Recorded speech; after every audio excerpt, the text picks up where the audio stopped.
Hey guys, it's Mark back here with you. Welcome back to the channel for your ultimate jazz guitar warm-up routine, which should take you between 7 and 10 minutes. This is a play-along video with a blend of scales, arpeggios, and chords that you can execute and that you can modify for your own purpose. Also notice that on the screen we'll put a timer of the runtime of the warm-up just to show you that it takes 7-10 minutes to get the blood flowing, get nimble, so you can immediately attack your tunes and the most important exercise in your repertoire. Warm-up exercise number 1, we'll use our metronome at 100 BPM, and we're going to do position scale in the key of C major in quarter notes. Pretty simply, let's keep this very simple in the second position here with our C here. 1, 2, 3, 4. 1.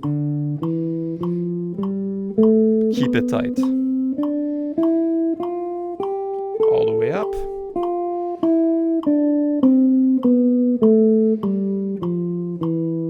All the way down.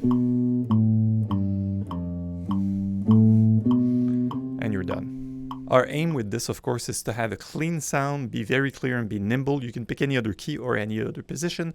And for bonus points, you may do it in 8 notes as well, just for one round to get nimble. 1 and 2 and 3 and 4 and 1.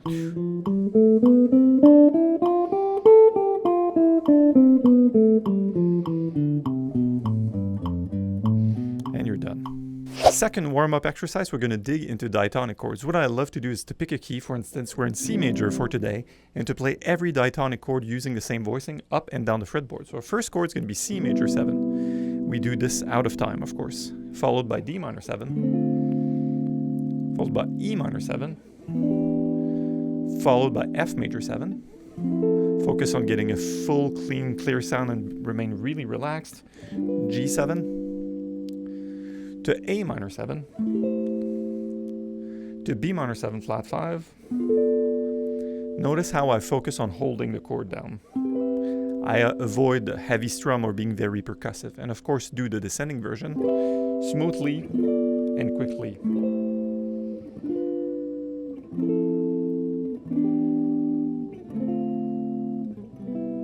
A key point to notice is that, notice I'm not having any pause between the chords. When I go from C major, I don't stop this chord in order to fetch the next one. I do a mental transition to my D minor, so I know I'm going here. So I'm going to go this, and once my fingers are ready, I eradicate silence in between two. This is real technique. It sounds easier than it is, but actually it's a challenge to keep the notes ringing up until the very next chord. Bonus points, you can jump in thirds. For instance, you can go from C to E and down to D to F to E to G, etc. You can do mini patterns like this to make it even more interesting. All right, third warm-up exercise, I do complete arpeggios, meaning that I will take again that C major scale, but I will simply go up a third, a third, a third, a third, a third until we run out of frets. Let's do this in quarter notes, of course, at 100 BPM. 1, 2, 3, 4. 1.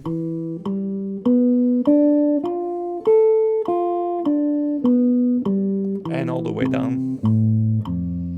Again.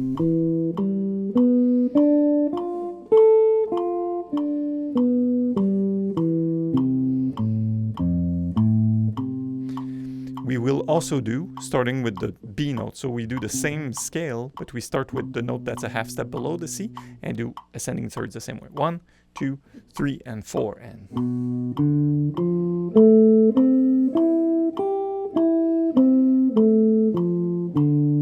again.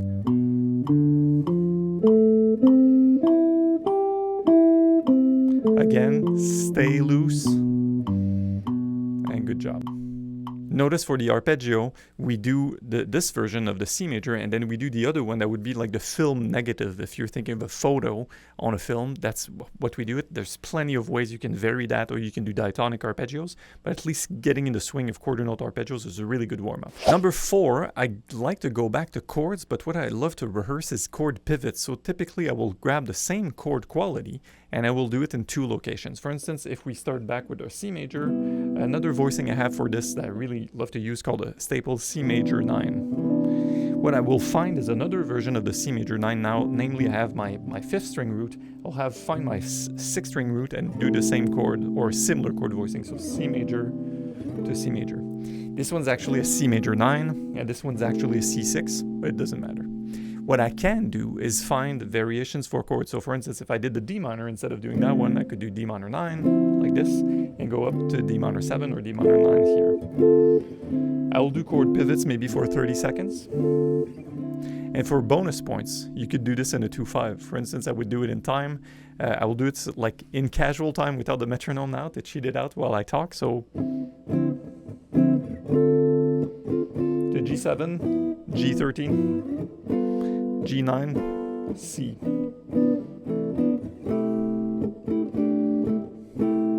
Let's do it again. D minor 9, pivot,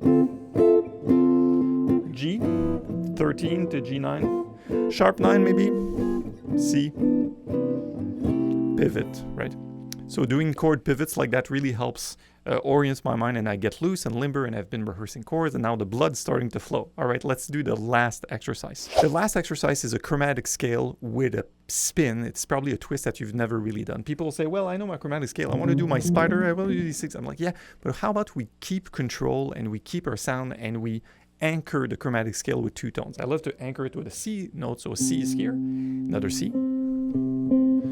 And I will play every chromatic note in between these 2 notes. So I will go C, C sharp, and then the C. See how I took that C sharp note, but I went, I surrounded it with the 2 anchors. Then I will look at the next chromatic note up. So C, D, C, right? And then another chromatic note up.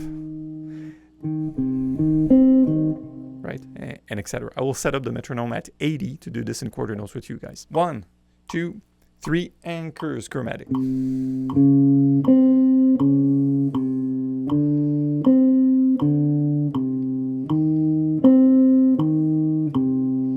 Big round sound throughout.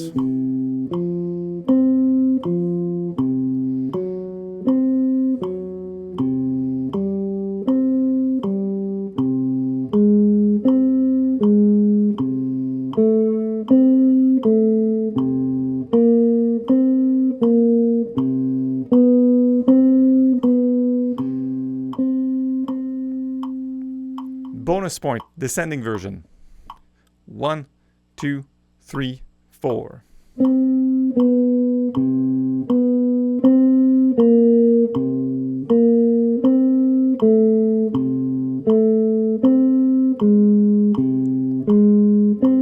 Keep the sound.